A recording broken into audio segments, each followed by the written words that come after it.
Hello there, World of Tankers, and welcome to the channel. I'm your host, Droodles Blitz, and in today's video, I'll be playing in the American Tier 10 Tech Tree Heavy, the T57 Heavy, a vehicle which I consider to be one of the strongest tanks in Tier 10, and a vehicle that many people underrate. Every time I do a live stream or talk about this vehicle, the vast majority of comments are saying, the tank's not very good anymore after the nerf. And what nerf? About a year ago, the vehicle lost 250 DPM. That's it. Nothing else changed. Well, actually, it got better armor, but that's it. It lost 250 DPM. It's an autoloader that still has 2,800 damage per minute. It does 1,200 damage, and not only that, it features Shell Reload Boost. When you activate Shell Reload Boost on this tank, you're able to deal all that 1,200 damage in a matter of 3.9 seconds. So, I know. Yes, the vehicle did get a slight DPM nerf. And if you are so focused on the DPM nerf, okay, well, it looks like we're going to the heavy flank. But if you're so focused on that DPM nerf that you can't look at the upsides of this vehicle, then I don't know what to tell you. Because this is easily one of the strongest tier 10 heavies if you know what you're doing in it. And it's a tank I personally fear going up against. Because I don't want to lose 1,200 health in a matter of 4 seconds because some doofus activated his Shell Reload Boost ability. So what are we going to do here? Well, the 140, I don't know what the heck he's doing. He's just YOLOing in. And we are going to activate our... actually, I'm not going to activate Shell Reload Boost. We're just going to get 1, we're going to get 2, and we're going to get 3. There you go. And that right there is the 57 Heavy. 1,200 damage stripped off of that yo. And that took him out of the game immediately. If I was in a single shot tank, it would have taken me quite a bit longer to get that damage out. Now, the Jagdpanzer is in a very, very exposed position, and I'm going to just drive right over here and aim it on the side of that Jag. We're going to activate our Shell Reload Boost. There's 1, 2, and 3. That right there was 1,200 damage that I just took off of that Jag. Now think about that. That was 1,200 damage. That full health player died immediately because of what I was able to do. Now, unfortunately, I have no support, which kind of sucks. I actually have, like, 0 support. And not only that, but this is really sussler. Not gonna lie. Okay, let's see what we can do here. We have the KPZ, who... Yeah, I don't like this. This is bad. This is really bad. Oh, we got the 113. Well, I'm probably going to die. But the good news is that we are still going to get out a full clip before I do die. So there you go. We did a lot of damage to you, and I think the best play to make right now is just to drive right down here. The 113's dead, and actually, yeah, maybe we won't die. I lied. The 183 is kind of a goner, and this KPZ, while annoying, is not really doing much to me. Oh god, okay, we have the 183. He's not too much of a threat, though, at least if he doesn't shoot me. He's not, and Sag. Big ol' Sag. Well, we got the Chieftain. See ya! This tank's so stupid. Well, there you go. That was 3,800 damage in this game. Yeah. Let me just say GG to this goober. Let's see, 183. Bye-bye!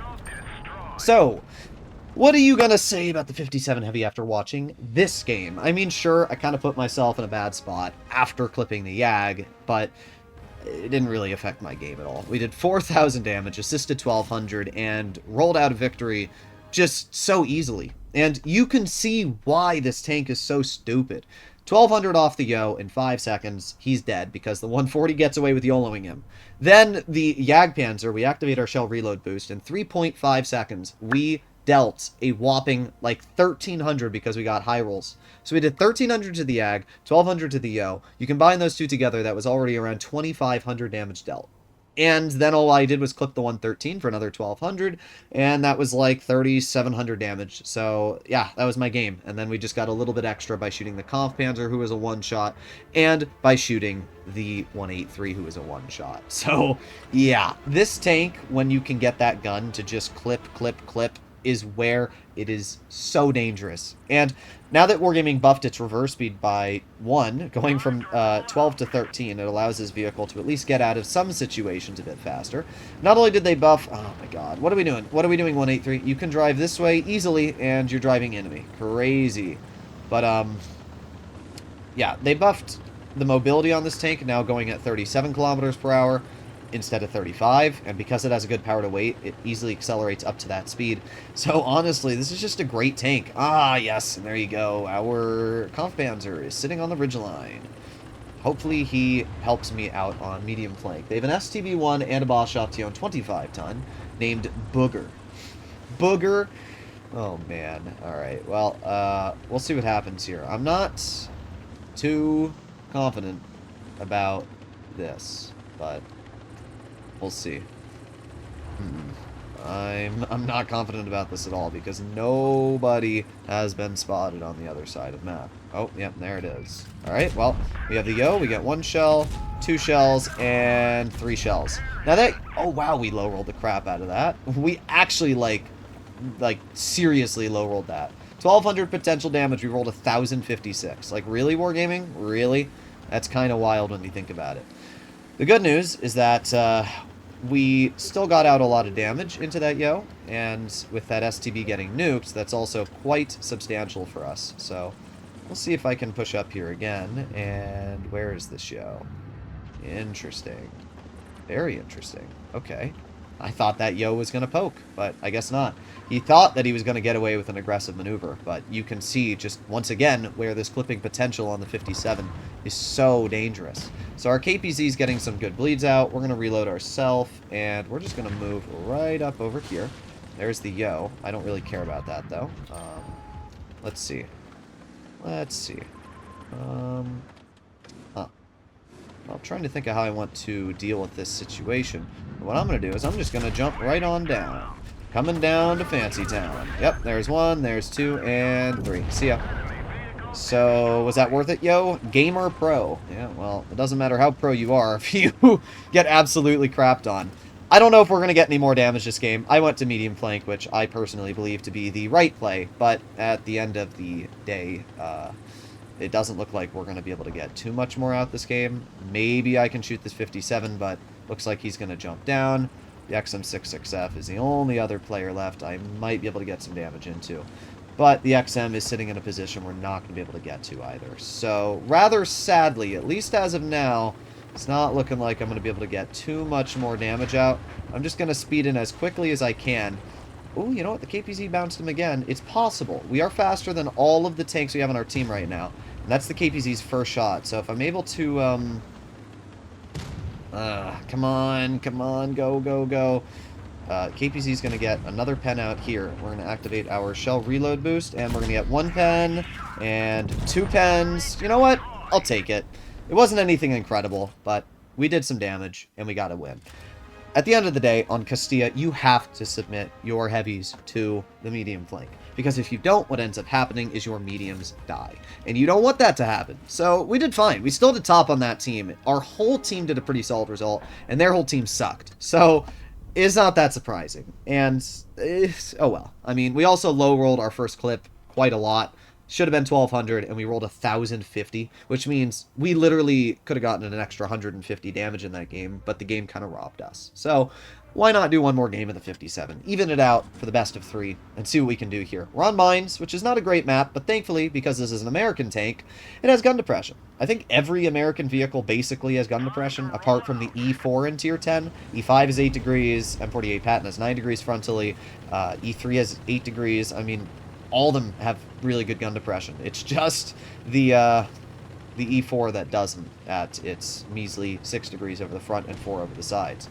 So we can see the enemy 183 has been spotted crossing, and we're not able to do anything to his tank, but just him being spotted is obviously quite nice. We got 1 shell into the 50, or not the 50, sorry. We got 1 shell into the 2 and 5B, 2 shells into the 2 and 5B, 3 shells. We low roll, but that is literally half of that player's health taken away, just like that. And again, it shows you why this tank is so stupid. Name another vehicle that can get away with that. You can't. I mean, obviously an M6 Show can deal 900 in a short amount of time, but it's not 1,200. This is the only tank in Tier 10 that can do 1,200 damage without worrying and just back into cover like nothing ever happened. We have the M5 Yo, which we got 1 shell into, and 2 shells into, and 3 shells into. There you go. That M5 Yo just lost over half of his health. Just like that. And we reload. And as I said, this tank has pretty good DPM as well. 2,750. And because that M3O is running the Double shot. I'm just going to push him. Oh, maybe it's going to be a bit sussler here, but we should be okay. Let's just aim in on the yo, and let's just aim in there. There's 1, and 2, and 3. There you go. Easy stuff. Okay, and we reload. Well, no more yo. 2 clips, and we killed a full health tank, and we're already up to 3,200 damage. And now we just chill here, and we wait. I kind of feel bad for that guy, because... I mean, honestly, though, he shouldn't have pushed that far up. So, oh well. We're just going to reload. We got 3 seconds left, and let's see what we can do here. I'm going to put on my shell reload boost just in case this player is in front of me. However, it looks like he's not. Let's move up a bit, see if we can get some damage out into one of these guys. Come on. Come on. Oh, looks like we're actually not able to. Interesting. Really thought that they would have more people in more exposed positions, but... I guess not. Kind of a waste of my ability, right? Oh, well. AMX. Ooh. Ooh, he was so close to poking it. He was so close. Come on. Come on. Sag. Alright, let's see. AMX gets shot. And what I'm hoping... whatever. I'm just going to send it at this point. The enemy team's already lost, and we are just going to push right to the side of the 2 and 5B. We got 1 pen, 2 pens. He's dead, and you're dead. See ya.